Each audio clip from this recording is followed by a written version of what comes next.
കുറേ വാക്കുകളൊക്കെ സാർ നമുക്ക് പറഞ്ഞു തന്നു. അപ്പം ഇംഗ്ലീഷിലെ one of the longest words ആണ് ഷേക്സ്പിയർ കണ്ടുപിടിച്ച അല്ലെങ്കിൽ അദ്ദേഹത്തിന്റെ വർക്കിൽ യൂസ് ചെയ്തിരുന്ന ഹോണറിഫിക്കബ്ലി ട്യൂഡിനി ടാറ്റിബസ് എന്ന വാക്ക്.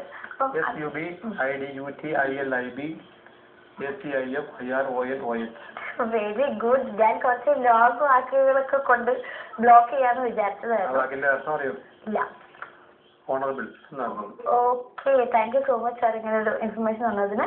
ഇപ്പം ഇതിപ്പം നമ്മളൊരു കോൺസെപ്റ്റ് വെരി ലോങ് വേർഡ്, ഇതിന്റെ ഇങ്ങനെ നേരെയുള്ള സ്പെല്ലിംഗ് തന്നെ പഠിക്കാൻ ക്വൈറ്റ് ഡിഫിക്കൽട്ട്. അപ്പം ഇതുപോലെ വേറെ ഏതെങ്കിലും ലോങ് വേർഡ്സ്? ഞാൻ സ്കൂളുകളിലും കോളേജുകളിലൊക്കെ ഈ ഷോ നടത്താറുണ്ട്. എന്റെ ഈ ഷോയ്ക്ക് ഞാൻ പേരിട്ടിരിക്കുന്നത് ഗ്രില്ലപ്പ് ഷോ എന്നാണ്. സ്പെല്ലിംഗ് എന്നുള്ള വാക്കിന്റെ റിവേഴ്സ് സ്പെല്ലിംഗ് ആണ് ഗ്രില്ലപ്പ്. ആ വാക്ക് ഞാൻ ഇംഗ്ലീഷ് ഭാഷയ്ക്ക് സംഭാവന ചെയ്തൊരു വാക്കാണ്. ഡിക്ഷണറികളിലെ വാക്ക് വരും. അപ്പൊ ഈ ഷോയില് കുട്ടികൾ എന്നോട് തോപ്പിക്കാൻ വേണ്ടിയിട്ട് വളരെ പുതിയ വാക്കുകളൊക്കെ കണ്ടുപിടിച്ചിട്ട് വരാറുണ്ട്. അങ്ങനെ ഒരിക്കൽ കിട്ടിയ വാക്കാണ് pneumonoultramicroscopicsilicovolcanoconiosis. അതെ, അങ്ങനെ അതുപോലെ വേറെ വാക്ക് ലാൻഡ് ഫെയർഫുൽ ഗിൻവിൽ ഗോവരിച്ച് വൈൽഡ് ഓഫ് ബിൽസ് ലാൻഡ് സിസിലിയോ ഗോഗോ ഗോച്ച്. അതുപോലെ വേറെ 100 അക്ഷരമുള്ള വാക്ക് ബാബ ബഡാർ ഗറാക്ടാ കാമിനർ ഓൺ കോൺ ബ്രോൺ ടോണർ ഓൺ ടു ഓൺ ടു ഓവർ ഹൗൺ സ്കോൺ ടു ഹു ധനന്തണക്ക്. ഈ വാക്ക് ഇംഗ്ലീഷ് തന്നെ. ഇംഗ്ലീഷിലെ ഒരു നോവലില് ജെയിംസ് ജോയ്സിന്റെ ഫിന്നിഗൻ സ്നേക് എന്ന നോവലിലെ ഒരു പാരഗ്രാഫാണ് ഈ വാക്ക്. അങ്ങനെയുള്ള വാക്കുകളെല്ലാം എനിക്ക് പഠിക്കാൻ സാധിക്കുന്നുണ്ട് ഷോയ്ക്ക് പോകുമ്പോൾ. പിന്നെ അദ്ദേഹത്തിന് ഇപ്പം റിവേഴ്സ് സ്പെല്ലിംഗ് കൂടാതെ തന്നെ വളരെ ഇൻട്രസ്റ്റിംഗ് ആയിട്ടുള്ള ഒരു കാര്യമാണ് റിവേഴ്സ് സ്പീച്ച്. അതിലും എന്താ പറയാ ഉച്ചരിക്കുക വളരെ ടാലന്റഡ് ആയിട്ട് കുറച്ച് വാക്കുകളൊക്കെ എനിക്ക് പറഞ്ഞു തന്നു.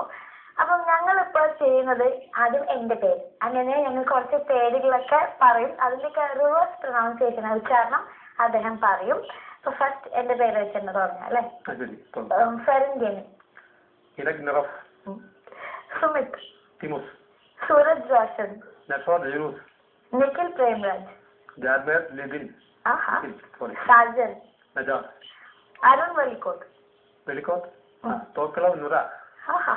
പുതിയ ഭാഷ പോലെ ലിറ്റിൽ ബെസ്റ്റോ, സാജു, മഞ്ജു, അനുപമ സൂരജ്, ഷൈനി, ബാബു മോൻ, സിയാദ് ഗുലാം, എന്തായാലും ഇതൊക്കെ നമ്മള് ഇവിടെ ഇവിടെ ക്രൂ മെമ്പേഴ്സിന്റെ പേരാണ്. അവർക്ക് എല്ലാവർക്കും ഒരു പുതിയ പേര് കൂടി കിട്ടിയിട്ടുണ്ട്. ശബ്ദത്തിന്റെ ശബ്ദമാണ് ഞാൻ റിവേഴ്സ് ചെയ്യുന്നത്. അതായത് അതിന്റെ തരംഗങ്ങൾ തന്നെ റിവേഴ്സ് ചെയ്യാണ് ചെയ്യുക. ഇപ്പൊ ഞാൻ പറഞ്ഞ രീതിയിൽ കമ്പ്യൂട്ടറിൽ റെക്കോർഡ് ചെയ്തിട്ട് അത് റിവേഴ്സ് എഫക്റ്റിൽ പ്ലേ ചെയ്താൽ വരുമല്ലേ? അപ്പം ഇനി കുറച്ച് നമ്മൾ പഴയ കാല പേരുകൾ കൂടി തയ്യാറാക്കി വെച്ചിട്ടുണ്ട്, ചോദിക്കാം. Before that come for